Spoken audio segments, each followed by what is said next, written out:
Entonces aquí tenemos, amigos, un breve repaso que tiene que ver con la búsqueda del remanente de Dios y la clara enseñanza que Dios nos deja acerca de este hecho en particular. Si recordamos también Apocalipsis 14:12 y 12:17, casi los podemos recordar de memoria ya que los hemos repetido en más de una ocasión. Apocalipsis 14:12, San Juan dice: aquí está la paciencia de los santos, es decir, de los cristianos, los que guardan los mandamientos de Dios y tienen la fe de Jesús. Se vuelve a hacer énfasis en la ley de Dios. En el capítulo 12, versículo 17, dice allí que el dragón, Satanás, se llenó de ira contra la mujer, se llenó de ira contra el remanente de la iglesia de Cristo. ¿Por qué se fue a hacer guerra contra ellos? Porque ellos guardan los mandamientos de Dios y tienen la fe de Jesús.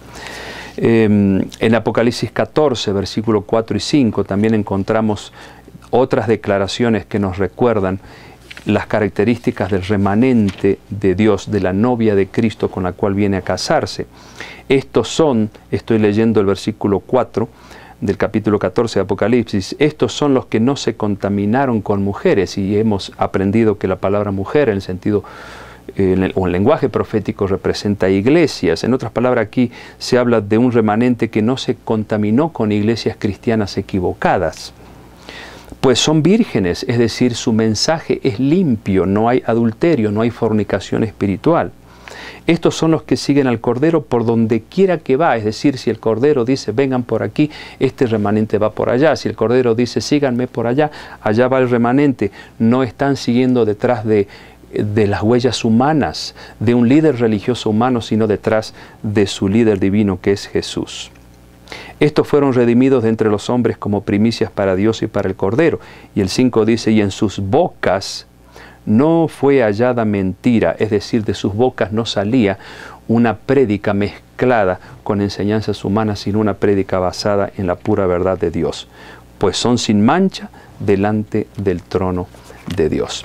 Características tremendas, amigos, que las estamos repasando para que podamos entender, ya casi al final de este tema, lo que el profeta Isaías quería decir en el capítulo 4, versículo 1, al cual volveremos enseguidita. Apocalipsis 17 también es un capítulo que hemos analizado, donde se habla de Babilonia la Grande, la madre de las rameras.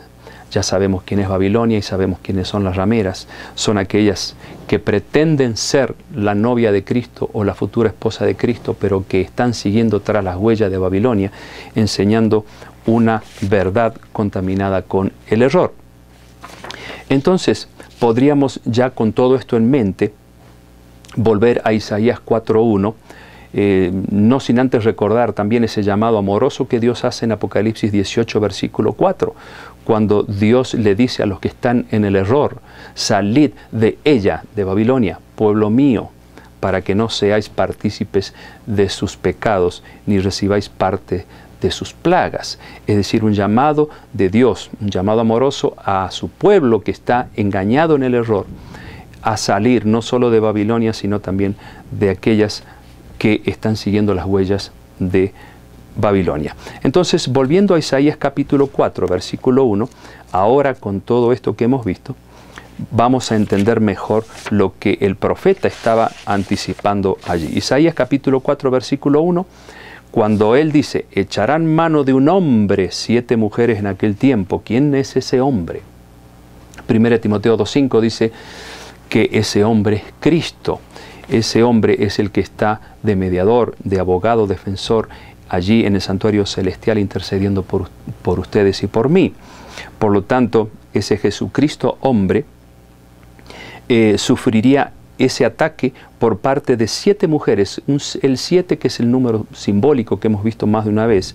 Aquí se lo usa como símbolo de mujeres o de iglesias, porque está hablando Isaías en el lenguaje profético, de iglesias que tomarían el nombre de Jesús, tomarían a Jesús, diciendo, nosotras comeremos de nuestro pan, es decir, nosotras nos vamos a alimentar con nuestra doctrina, nos vestiremos de nuestras ropas, es decir, la justicia propia, incluye también el hecho de que estarían enseñando su propia ley, la ley modificada. Solamente permítenos llevar tu nombre. O sea, estas iglesias dirían, mira Señor, a pesar de que nosotros llevamos tu nombre, a pesar de que nos llamamos cristianas, a pesar de que decimos que te seguimos, sin embargo, hay cositas que no estamos haciendo y por favor, quita nuestro oprobio, dice aquí al final. O sea, no te preocupes tanto por los detalles, no seamos tan extremistas. Lo importante es que te alabamos, te amamos, predicamos de ti, y eso es lo más importante. Es lo que el mundo cristiano en general hoy día, amigos, está pregonando. No importa de dónde tú vengas, si detrás del Calvario tú estás, si tu corazón es igual que el mío, dame tu mano y mi hermano serás. Así dice un corito. Y suena bonito. Sí, pero cuando se trata de compartir la palabra de Dios y nos encontramos con errores doctrinales que se están pregonando en el nombre de Cristo, pues entonces allí tenemos que ser un poquito más estrictos y no aceptar enseñanzas humanas mezcladas con las divinas. Entonces Isaías 4:1, amigos, no es otra cosa más que una profecía que dice claramente que hacia el fin de los tiempos habría iglesias que llevarían el nombre de Cristo, pero estarían comiendo su propio pan, no el pan vivo, la palabra de Dios, sino el pan de las doctrinas humanas. Tendrían su propia justicia y le estarían pidiendo a Dios, permítenos llamarnos cristianas, porque de todas maneras no estamos por mal camino, y un pedido al final dice, quita nuestro oprobio, es decir, no nos condenes porque no estemos viviendo a la altura de tu palabra en un 100%. Bueno, amigos, yo creo que esta profecía es digna de ser tenida muy en cuenta porque vemos ante nuestros propios ojos el cumplimiento de esa profecía y ustedes pueden verla con más claridad teniendo en cuenta todo el conocimiento que han ido adquiriendo a lo largo del curso del Apocalipsis. Si este texto lo hubiéramos analizado en las primeras lecciones, quizás ustedes no hubiesen tenido una comprensión suficiente de cuál es el alcance de esta profecía de Isaías 4:1. Pero con todo lo que han venido aprendiendo, con lo que ya sabemos, ahora entonces podemos entender a qué se refería el profeta Isaías. Y recordemos lo que dice San Juan 10, versículo 16, para ir llegando al final de este apasionante estudio. San Juan 10, 16. Leímos hace algunos instantes estos versículos, pero yo creo que viene bien recordarlo. Jesús, en el versículo 16 específicamente, dice, también tengo otras ovejas, tengo otros hijos, que no son de este redil, no son de este remanente.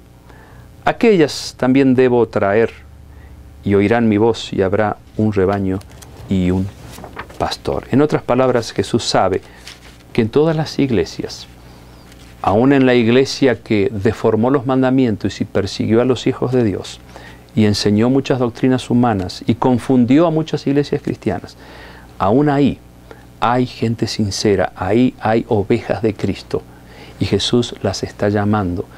Como dice Apocalipsis 18:4, salgan de ella, salgan de la confusión, pueblo mío.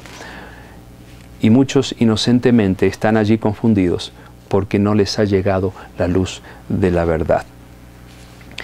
Lucas 6:46 registra una pregunta de Jesús. Él dijo, ¿por qué me llaman Señor, Señor y no hacen lo que yo les pido? Interesante, ¿verdad? Y amigos, yo quiero preguntarles a esta altura del estudio, ¿qué van a hacer con todo lo que han aprendido? Y miren, Jesús tenía siempre dos clases de oyentes. Un grupo que si bien se acercaba a escuchar su mensaje, luego se iba y no se comprometía con las enseñanzas divinas. Pero había otro grupo que no solo oía, sino que aceptaba en su corazón estas verdades maravillosas que salían de la boca de Jesús y decidían entonces seguirlo. Yo quiero preguntarles a ustedes de qué lado se están poniendo en este momento. ¿Del lado de los oidores olvidadizos, de aquellos que no se quieren comprometer con la verdad? ¿O del lado de aquellas personas que realmente atesoran las verdades divinas de la palabra de Dios y están dispuestos a seguir a Cristo cueste lo que cueste? Yo anhelo de todo corazón, amigos, que todo esto que hemos aprendido juntos no haya sido en vano, sino que haya colocado en nosotros no solo la semilla de la verdad, sino el deseo de vivir a la altura de esa verdad por la cual un día vamos a ser juzgados ustedes y yo. Y si ustedes se identifican entonces con ese grupo de oidores sinceros de la palabra de Dios, pues yo quiero animarlos de todo corazón a que con oración busquen el poder de Dios para poner en práctica las enseñanzas que han aprendido. No dejen que el diablo venga y quite esa semilla. Al contrario, tienen que permitir que esa semilla germine, esa semilla produzca frutos y entonces en ustedes se comience a experimentar ese sentimiento de una vida nueva, ese deseo de una vida nueva que los conduzca por un camino diferente de libertad. Jesús dijo, conoceréis la verdad y la verdad los hará libres, os hará libres, como dice en el lenguaje de la Biblia. Y si ustedes quieren saber de qué manera poder seguir creciendo espiritualmente con todas estas verdades que han ido aprendiendo, yo les sugiero que entren a la página web, en esa parte donde dice contácteme, donde ustedes pueden encontrar mi dirección del correo electrónico y allí ustedes pueden entonces escribirme y darme a conocer cuál es su experiencia con todo lo que han estado aprendiendo últimamente, qué es la vivencia que están teniendo y cómo quisiera que nosotros les ayudemos a vivir a la altura de lo que han aprendido. Escríbanme y yo con gusto les voy a contestar y les voy a dar unos consejos bien sabios porque van a salir como siempre de este libro maravilloso.